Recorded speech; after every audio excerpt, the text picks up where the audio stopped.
Hi, welcome to my today's video. My name is Sam.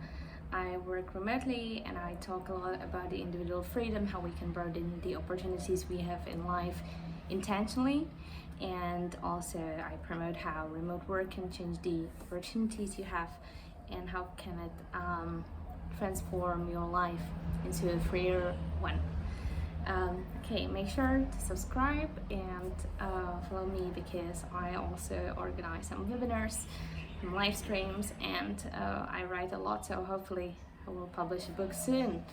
Yeah, so hi from Bali.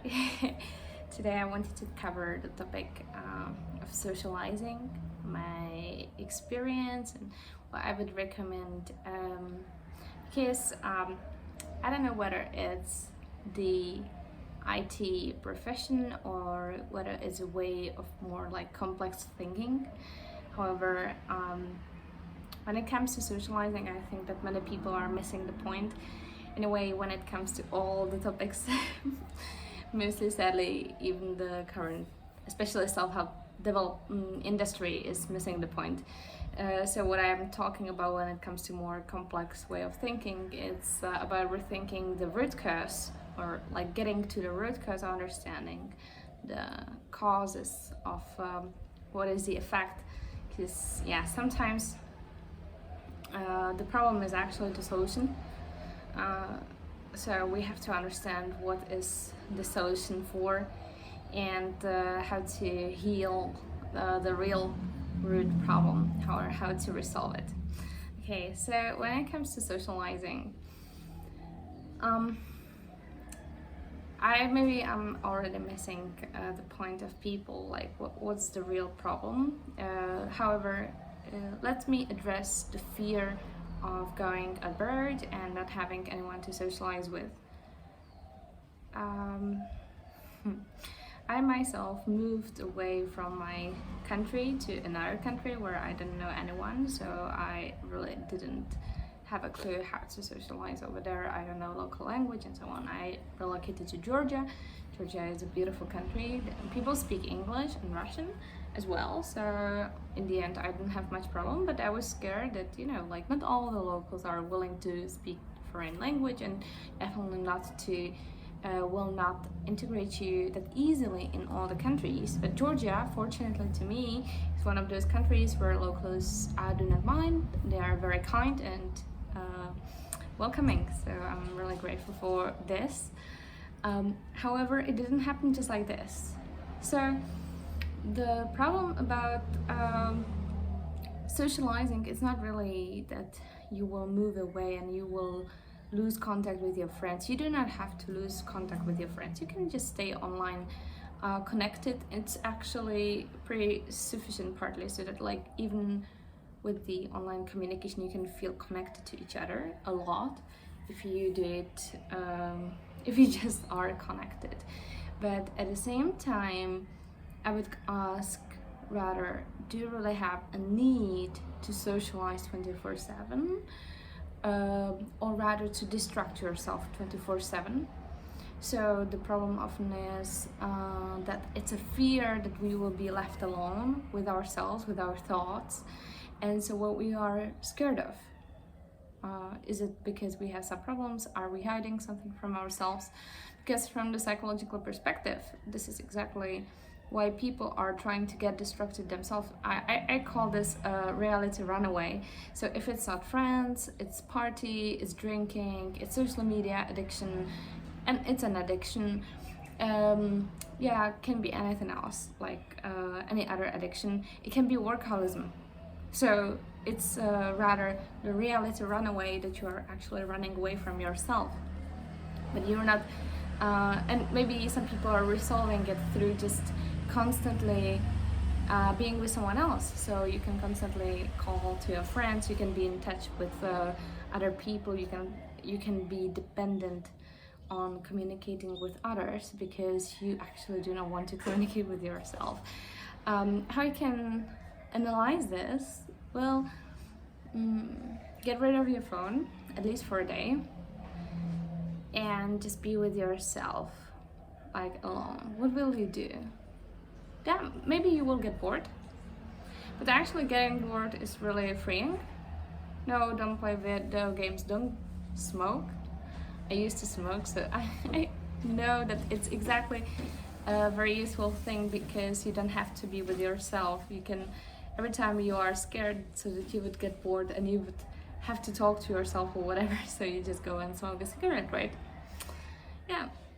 And when you are with yourself, you can write, you can think, you can walk, you can go to nature. Yeah. But at the moment, there will be many things that you will have to face, that you will have to accept. You will have to see possibly something that you didn't want to see. And it may be from your past or the current situation. It may be that you are actually unhappy where you are, that you do not want to accept it, you don't want to see it. So you will have to see it. And maybe this will be the right point where you will look at yourself and you will be like, damn, this is not the way I want to live. I want to live differently. What can I do for it? Yeah. And it's only your request. This is, I call this a dedication to yourself. So you have to see yourself. Yeah. Okay, let's say that, this is actually where it starts, because then you start self-fulfilling yourself. That means that you will not seek the fulfillment in the outside world. It doesn't mean that you cannot connect. Of course you can connect. You can just enjoy the moment and whatever. You can be with other people, that's fine. But having this capability to be just with yourself, even being bored, seeing what's not so pleasant, this will move you ages ahead. It's a real thing. And it's not a question of one day in the end. It's a question of years. It's very long, and maybe it's lifelong. It's like really about standing for yourself. Yeah. And if you resolve this, let's say, then let's talk about the environment, about other people, about who you want to socialize with actually.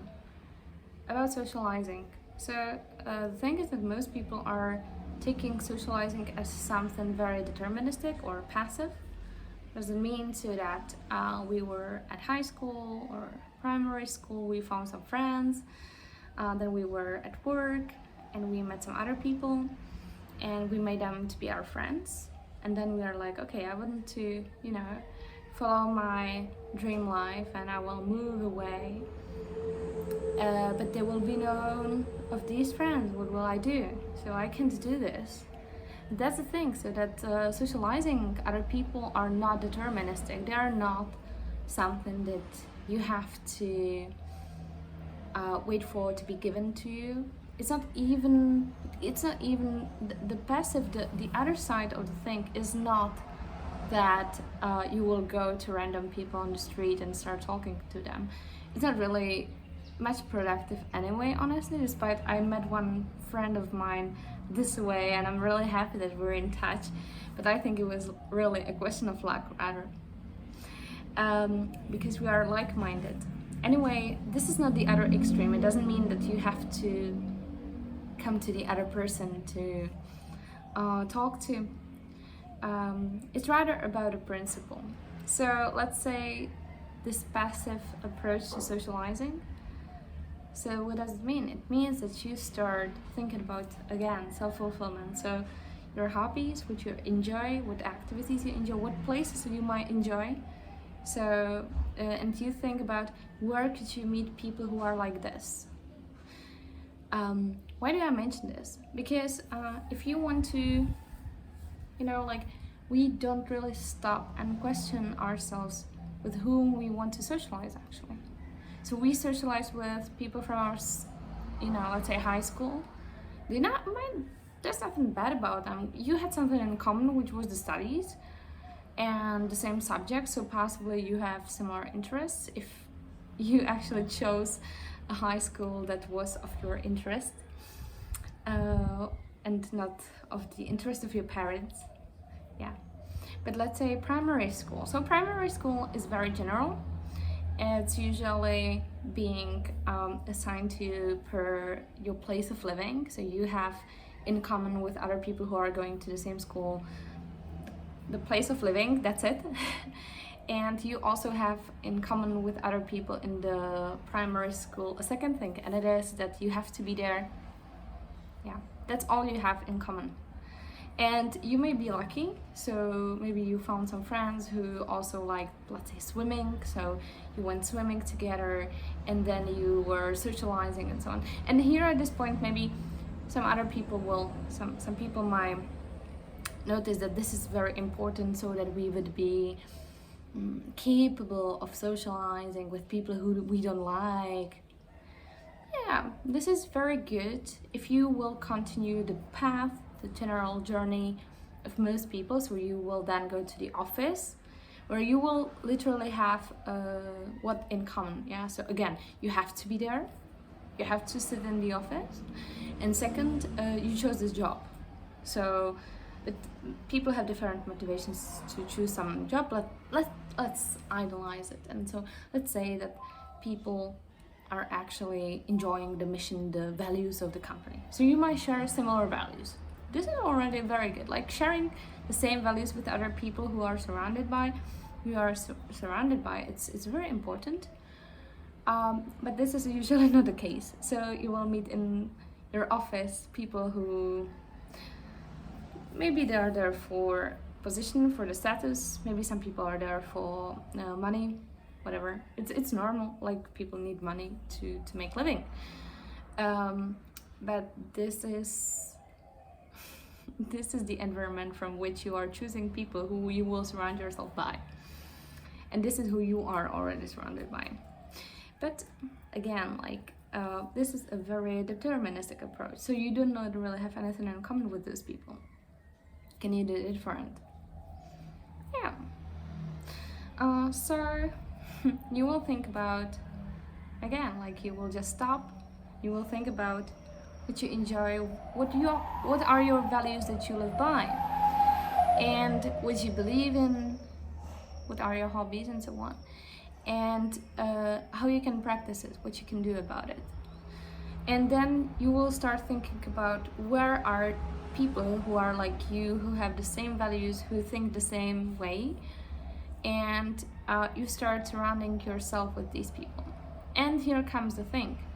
People will be like, oh, but you have to comply with others as well. You will not always have the environment that will switch you. You will not always choose your surroundings. That's a bullshit. That's this hyper-correcting Western perspective. And it's just so toxic, because this tells you, suppress yourself, be silent, be compliant, but you don't have to. So instead of being compliant, you can choose your surrounding, you can create your surrounding, you can create communities, you can surround yourself with other like-minded people. If you can't find the community that is already existing in some place, you can just create it. And other people are like you, they are also searching for like-minded souls. So it's not that you have to walk this life alone, because it's a long journey and it can be very tiring to just constantly be on your own. It's fine to be on your own, to be capable of being on your own, but at the same time we have this need of belonging. And so how to fulfill this need of belonging with a valuable connection?